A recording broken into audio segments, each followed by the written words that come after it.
Assalamualaikum warahmatullahi wabarakatuh. Kami dari kelompok 2 akan mempresentasikan tentang asal-usul gerakan Muhammadiyah. Sebelumnya, saya akan memperkenalkan anggota kelompok 2 terlebih dahulu. Yang pertama, Dodit Nur Ubaidillah NIM 275. Yang kedua, Aninda Namira Panggabean NIM 283. Ketiga, Devani Anggi Wulandari video pembelajaran dari kami.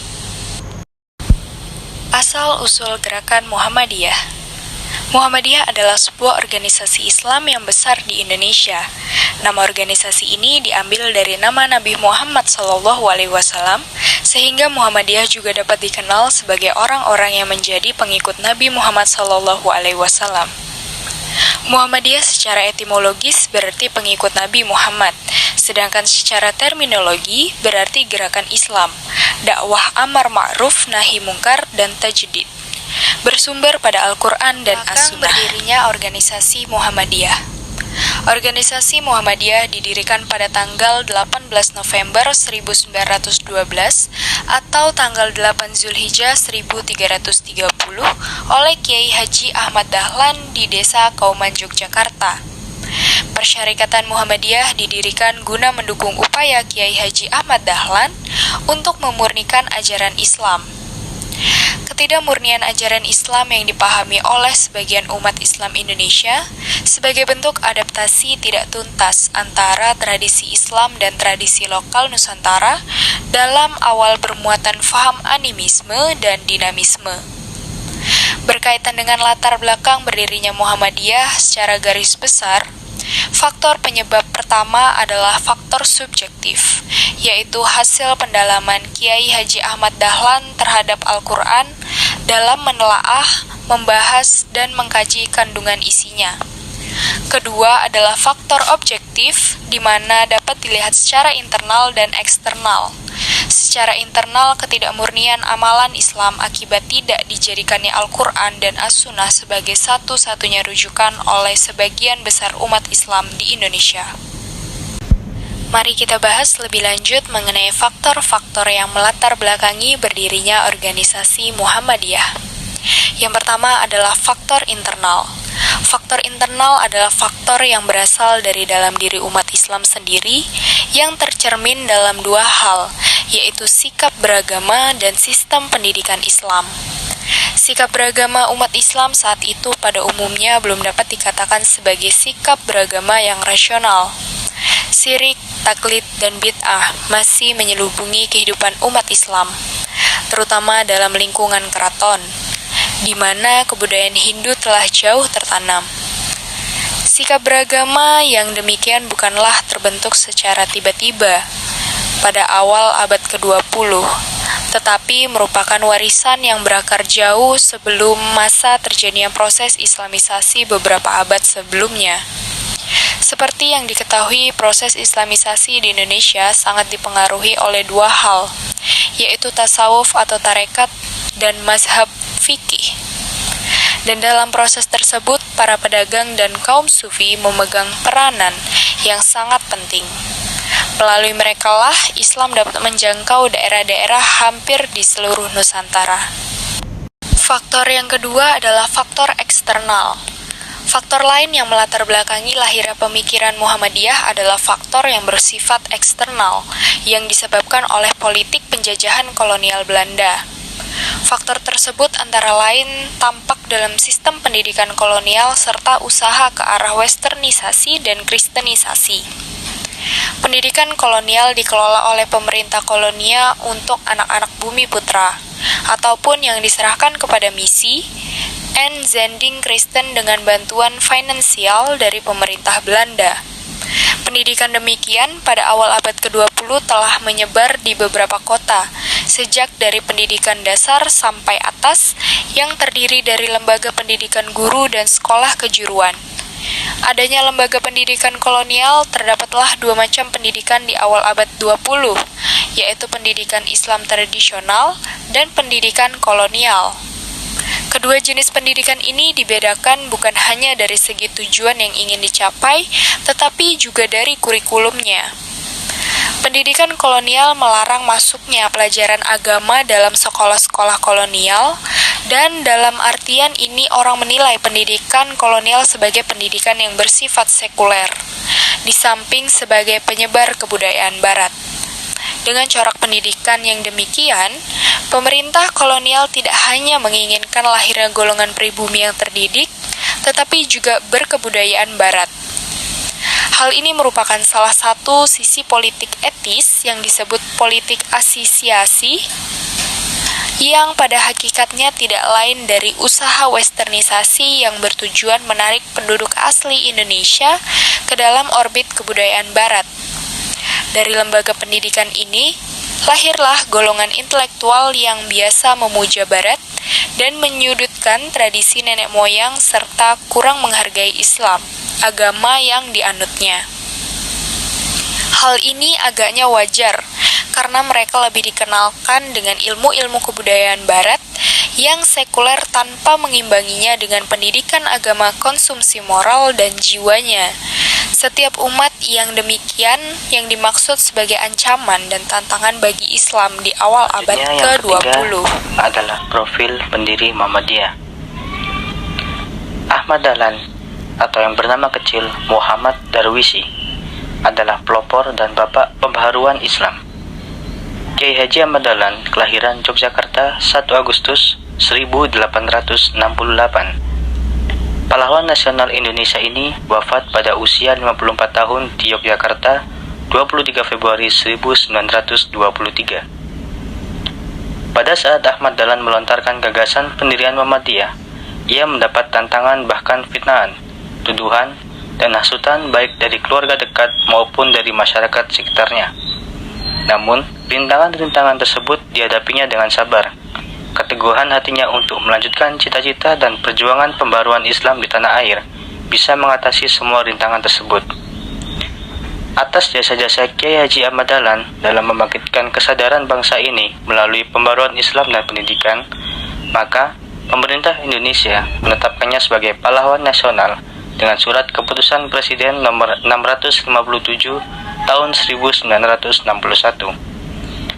Penetapannya sebagai pahlawan nasional didasarkan pada 4 pokok penting, yakni yang pertama, Kiai Haji Ahmad Dahlan telah melopori kebangkitan umat Islam untuk menyadari nasibnya sebagai bangsa terjajah yang masih harus belajar dan berbuat. Kedua, dengan organisasi Muhammadiyah yang didirikannya, telah banyak memberikan ajaran Islam yang murni kepada bangsanya, ajaran yang menuntun kemajuan, kecerdasan, dan beramal bagi masyarakat dan umat, dengan dasar iman dan Islam. Ketiga, dengan organisasinya, Muhammadiyah telah melopori amal usaha sosial dan pendidikan yang amat diperlukan bagi kebangkitan dan kemajuan bangsa, dengan jiwa ajaran Islam. Yang keempat, dengan organisasinya, Muhammadiyah bagian wanita atau Aisyah telah mempelopori kebangkitan wanita Indonesia untuk mengecap pendidikan. Ia merupakan anak keempat dari 7 orang bersaudara. 5 saudaranya perempuan dan 2 laki-laki, yakni ia sendiri dan adik bungsunya. Dalam silsilah, ia termasuk keturunan yang ke-12 dari Maulana Malik Ibrahim, seorang wali besar dan seorang yang terkemuka di antara wali songo. Sejak kecil, Muhammad Darwisi diasuh dalam lingkungan pesantren yang membekalinya pengetahuan agama dan bahasa Arab. Pada usia 15 tahun, atau pada tahun 1883, ia sudah menunaikan ibadah haji yang kemudian dilanjutkan dengan menuntut ilmu agama dan bahasa Arab di Mekah selama 5 tahun. Interaksi dengan tokoh-tokoh Islam pembaru itu sangat berpengaruh pada semangat, jiwa, dan pemikiran Darwisi. Semangat, jiwa, dan pemikiran itulah kemudian diwujudkannya dengan menampilkan corak keagamaan yang sama melalui Muhammadiyah, bertujuan untuk memperbarui pemahaman keagamaan atau keislaman di sebagian besar dunia Islam saat itu yang masih bersifat ortodoks atau kolot. Ahmad Dahlan memandang sifat ortodoks itu akan menimbulkan kebekuan ajaran Islam, serta stagnasi dan dekadensi atau keterbelakangan umat Islam. Maka, ia memandang pemahaman keagamaan yang statis itu harus diubah dan diperbarui dengan gerakan purifikasi atau pemurnian ajaran Islam dengan kembali kepada Al-Quran dan Al-Hadis. Setelah 5 tahun belajar di Mekah pada tahun 1888, saat berusia 20 tahun, Darwisi kembali ke kampungnya.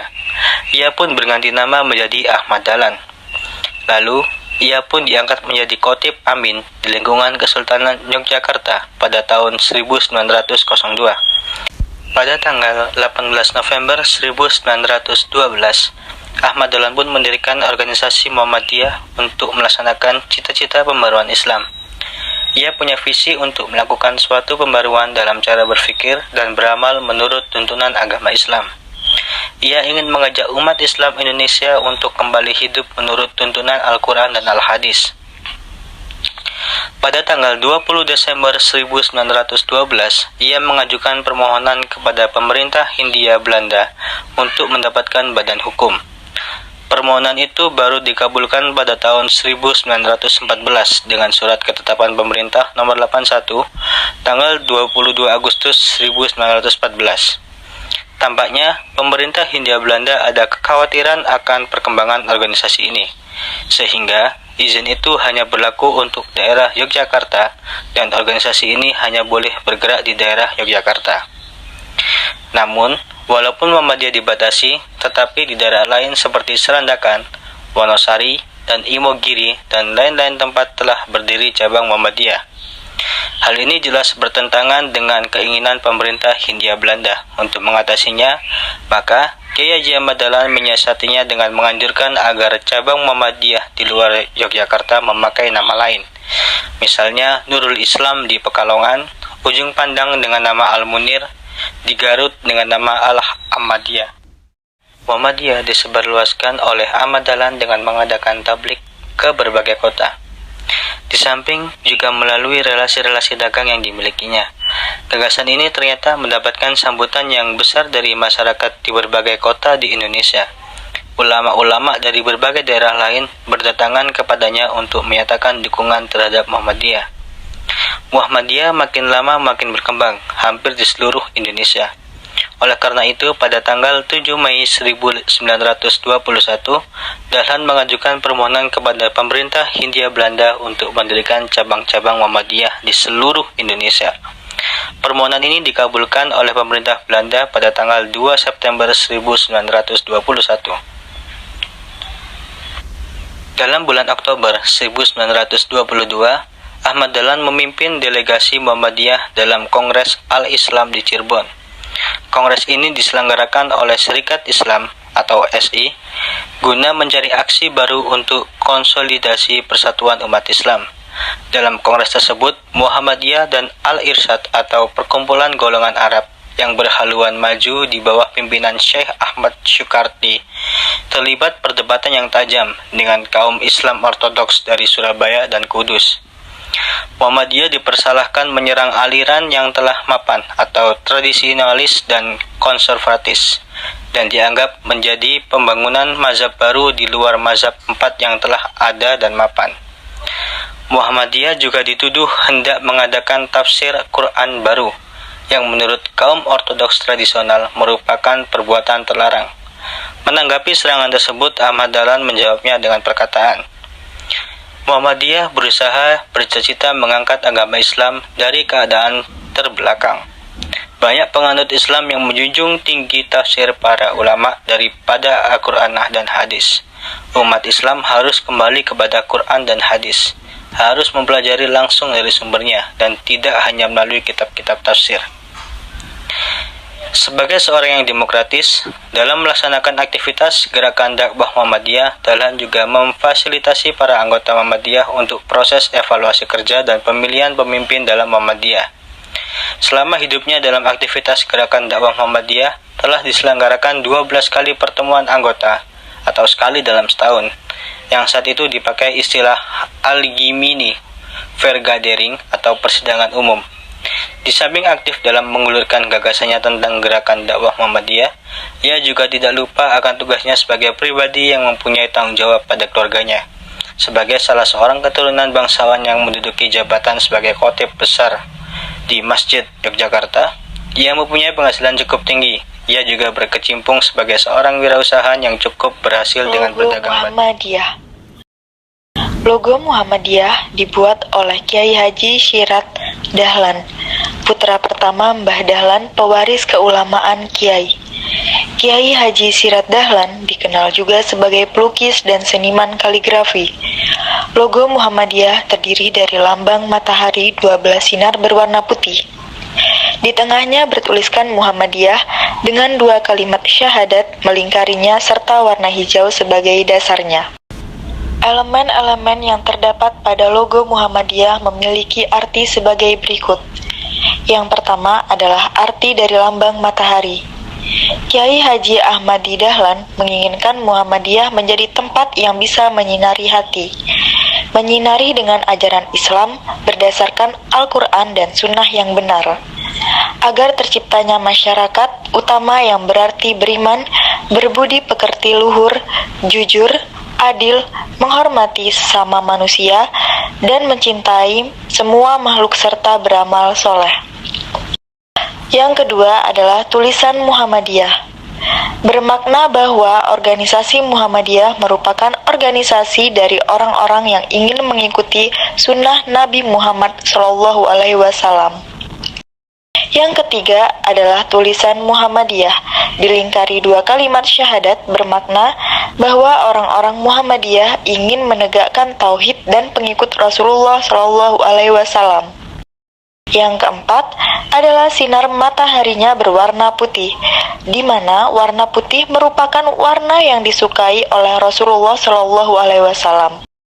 Kiai Haji Ahmad Dahlan berharap bahwa setiap warga Muhammadiyah memancarkan agama Islam dengan niat yang bersih dan hati yang suci.